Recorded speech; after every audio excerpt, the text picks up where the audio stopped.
आज का अद्भुत रहस्य, मेरा स्थायी परिचय।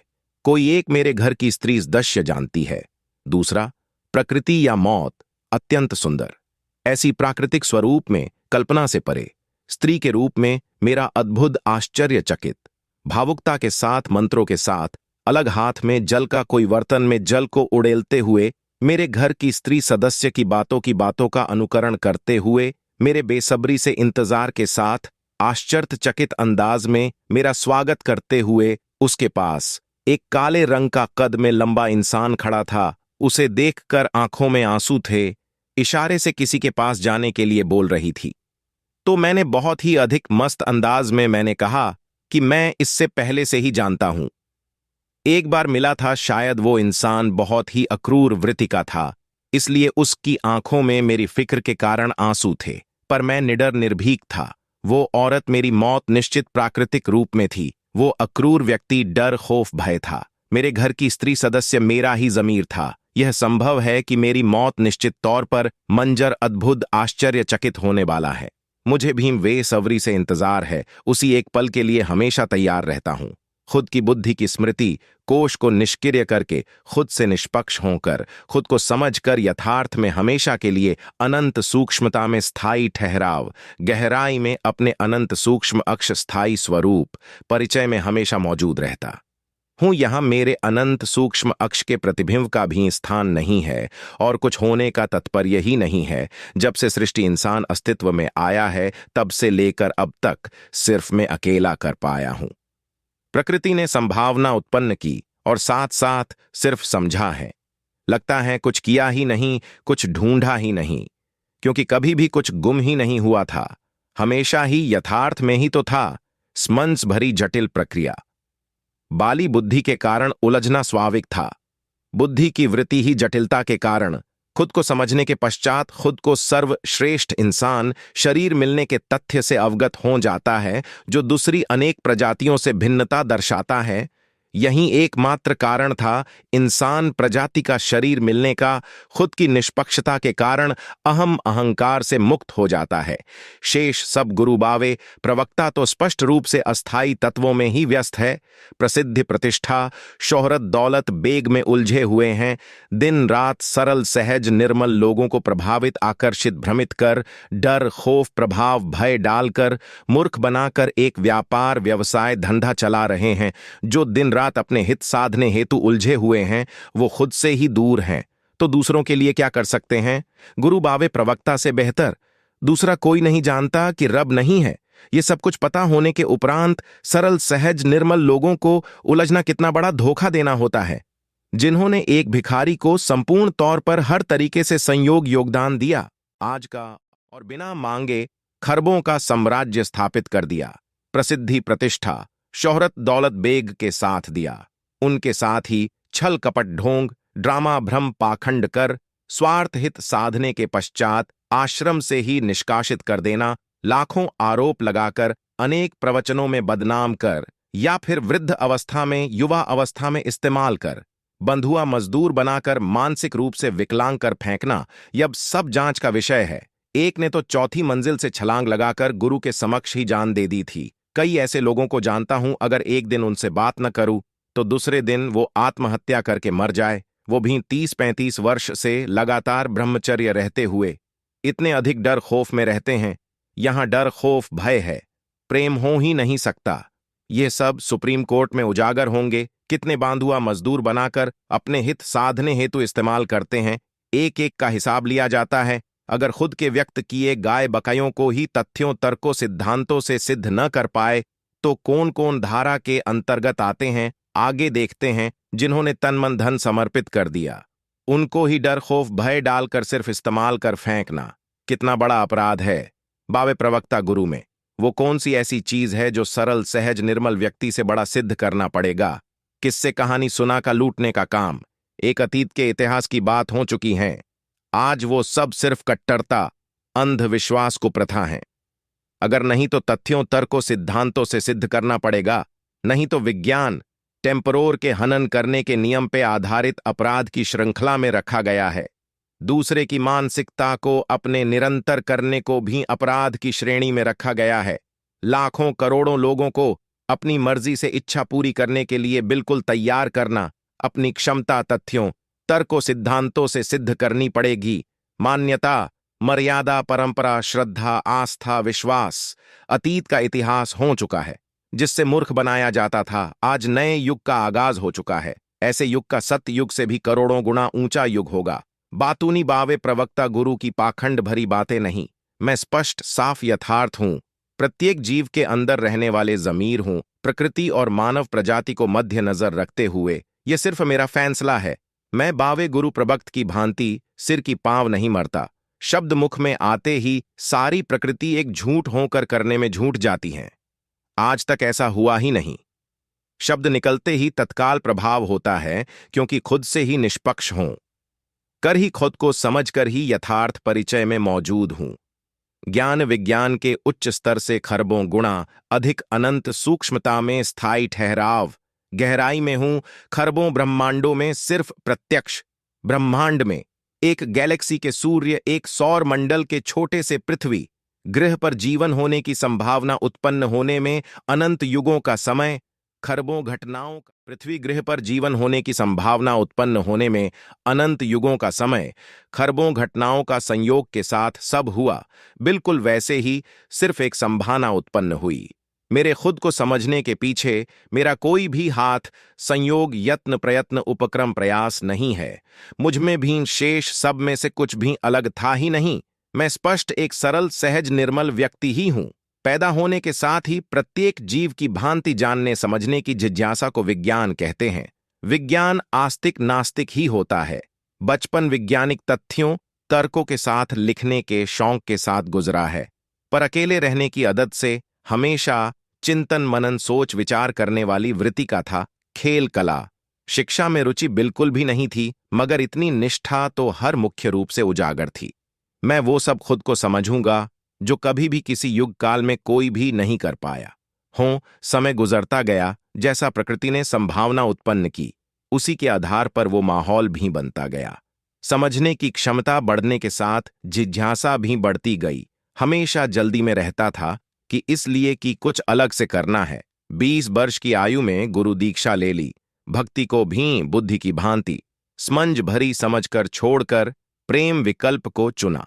युवा अवस्था होने के कारण गुरु से ही असीम प्रेम करने में मस्त हो गया।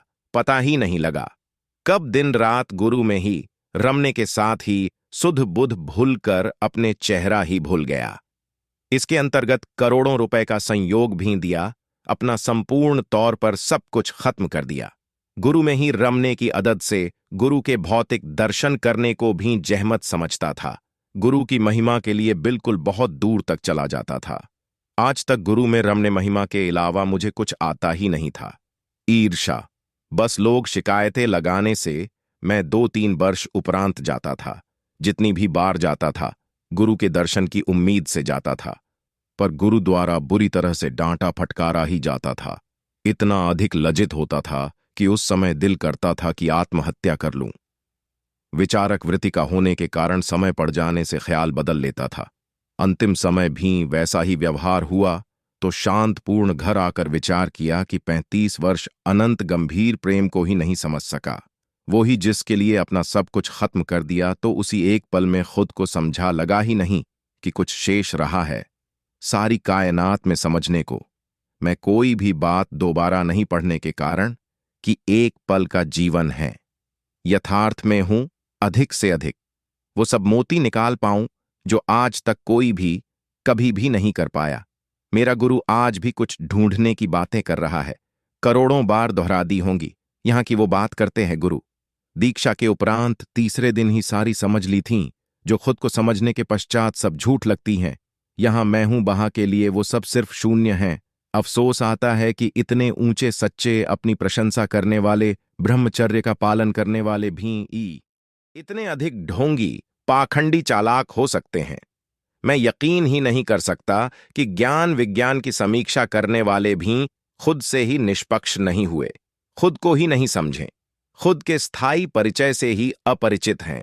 कितना बड़ा साम्राज्य स्थापित कर प्रसिद्धि, प्रतिष्ठा, शोहरत, दौलत, बेग में ही व्यस्त होकर उलझ गए हैं। सरल सहज निर्मल लोगों को प्रभावित आकर्षित कर अपना धंधा व्यापार व्यवसाय चला रहे हैं।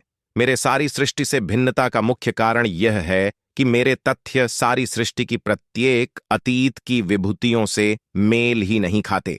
आज तक कोई समझ ही नहीं पाया, जबकि मेरा अपना अनुभव उपलब्धि सारी सृष्टि में सर्वश्रेष्ठ है, इकलौती हैं। ज्ञानी महात्मा विचारक वैज्ञानिक मेरे लिखित वर्णित मेरी समझ को इस श्रेणी में रख रहे हैं कि जब से इंसान अस्तित्व में आया है तब से लेकर अब तक कोई ऐसा इंसान भी नहीं आया है।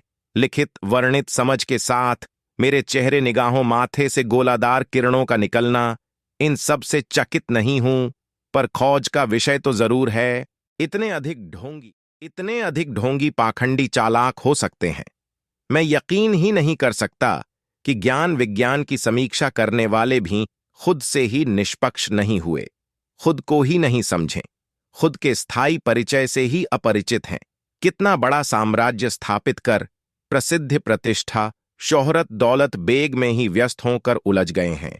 सरल सहज निर्मल लोगों को प्रभावित आकर्षित कर अपना धंधा व्यापार व्यवसाय चला रहे हैं। मेरे सारी सृष्टि से भिन्नता का मुख्य कारण यह है कि मेरे तथ्य सारी सृष्टि की प्रत्येक अतीत की विभूतियों से मेल ही नहीं खाते। आज तक कोई समझ ही नहीं पाया, जबकि मेरा अपना अनुभव उपलब्धि सारी सृष्टि में सर्वश्रेष्ठ है, इकलौती हैं। ज्ञानी महात्मा विचारक वैज्ञानिक मेरे लिखित वर्णित मेरी समझ को इस श्रेणी में रख रहे हैं कि जब से इंसान अस्तित्व में आया है तब से लेकर अब तक कोई ऐसा इंसान भी नहीं आया है। लिखित वर्णित समझ के साथ मेरे चेहरे निगाहों माथे से गोलादार किरणों का निकलना, इन सब से चकित नहीं हूं, पर खोज का विषय तो जरूर है। कुछ दिन पहले ही एक ऐसे युग का आगाज किया है कि ऐसा युग की कोई कल्पना भी नहीं कर सकती। सतयुग से भी करोड़ों गुना अधिक ऊंचा सच्चा होगा। निर्मल लोगों का अनंत प्रेम भरा जीवन होगा कि सरल सहज निर्मल लोगों को हद से अधिक परेशान देखकर जिस कोशिका विकसित होने के पीछे खुद को समझने का तथ्य था, शैतान होशियार चालाक कलाकार शातिर बदमाश बुद्धि से बुद्धिमान होकर खुद के अस्थाईपन को अस्थाई सृष्टि में स्थापित करने में झूठ जाता है। बुद्धि की वृत्ति अति जटिल प्रक्रिया से निर्मित हुई है। मैं यथार्थ हूं, अनंत सूक्ष्मता में भी हूं और प्रत्यक्ष अक्षता में जमीर के रूप में प्रत्येक जीव में मौजूद हूं। खरबों युगों से प्रत्येक किसी भी निर्णय में सर्वप्रथम संकेत देता हूं। बड़ी ही सूक्ष्मता से हमेशा उस संकेत को नजरअंदाज किया जाता है। बुद्धि से बुद्धिमान हुए लोगों द्वारा सरल सहज निर्मल व्यक्ति तो हमेशा ही लाजवाब रहे हैं। सहनशीलता के कारण उनसा कोई हो ही नहीं सकता। सर्वश्रेष्ठ समर्थ निपुण सक्षम है, पर निर्मलता के कारण सबको अपने से ऊंचा सच्चा समझने के कारण बुद्धि से बुद्धिमान हुए चंद षड्यंत्रों से ताना बाना बुनने वाले शातिर बदमाश लोगों के शिकार होकर सब कुछ उन पर समर्पित लुटाने के बाद भी खुश रहने की फितरत से होते हैं। खुद के ही अनंत प्रेम को उनका प्रेम समझ लेते हैं और खुद के प्राण वैराग्य में त्याग देते हैं। जब ढोंगी पाखंडी गुरु बावे प्रवक्ता इतने ऊंचे सच्चे सर्वश्रेष्ठ सरल सहज निर्मल लोगों को नहीं समझ पाते तो उनको पागल घोषित कर देते हैं और स्पष्ट उनकी भावना पर चोट करते हैं, तो उनके पास आत्महत्या के अलावा कोई भी विकल्प शेष नहीं रहता। गहरा प्रतिशत लोग मर जाते हैं, पर बावे प्रवक्ता गुरु के व्यक्तित्व पर कोई भी असर नहीं पड़ता, क्योंकि वो अहंकार में होते हैं। प्रभुत्व के कारण जो एक मानसिक रोगी हैं, उस रोग का नाम है नर्सिज्म है, जो एक रोगी अपने स्कर्मण से सारी दुनिया को चपेट में ले सकता है। उसके अंतिम स्तर अहम ब्रह्मष्मि है, जो बुद्धि के दृष्टिकोण से बुद्धि से बुद्धिमान होकर प्रथित करता है। ऐसी विभूति के पास इंसानियत भी नहीं होती, शेष सब तो छोड़ ही दो। ऐसी वृत्ति वालों के लिए ऐसा तड़पाकर खत्म करने को जा रहा हूं, जो दूसरों को मुक्ति देने वाले थे वो खुद मृत्यु को तरसेगे। मौत भी नहीं आने दूंगा। मैं सरल सहज निर्मल लोगों का दर्द देखा है, उनके ही जमीर में था। उसी एक कोशिका को सबकी बुद्धि की स्मृति कोश से निष्क्रिय करने जा रहा हूं, जिसको युग लगे उत्पन्न होने को। सकारात्मक के स्थान पर नकारात्मक इस्तेमाल करने पर आज तक कोई भी खुद को नहीं समझ सका। इसलिए सारी दुनिया में इस कौशिक को निष्क्रिय करना अत्यंत आवश्यक है, नहीं तो समस्त इंसान प्रजाति प्रकृति का अस्तित्व ही खत्म होने के बहुत करीब पहुंच चुका है। ज्ञान विज्ञान दोनों ही खुद इस दौड़ में आगे जा रहे। मुझे मेरा परिचय बताने से बेहतर अपने कार्य को करने से अच्छा लगता है। जिस संभावना से प्रकृति ने उत्पन्न किया है, सिर्फ वही एकमात्र कार्य के लिए गंभीर दृढ़ निश्चय हूं। मुझे कोई समझ पाए, ऐसा करोड़ों युगों के उपरांत भी संभव नहीं। किसी को भी प्रत्यक्ष खुद को समझना जरूरी था ही नहीं। सिर्फ सरल सहज निर्मल लोगों को तड़पता देखकर मुंह रहा नहीं गया।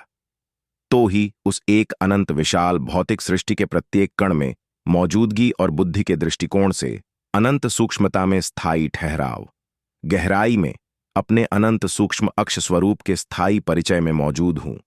बुद्धि का दृष्टिकोण एक ऐसा कांच के दर्पण का महल है जिसमें एक से अनंत प्रतीत कर सकता है। ढूंढने के लिए कुछ गुम ही नहीं हुआ कि ढूंढने की जरूरत पड़ती। हर पल हमेशा वहां ही मौजूद है। सिर्फ समझने की जरूरत है न कि ढूंढने की। उस रोग का नाम है नरसिज्म है, जो एक रोगी अपने कर्म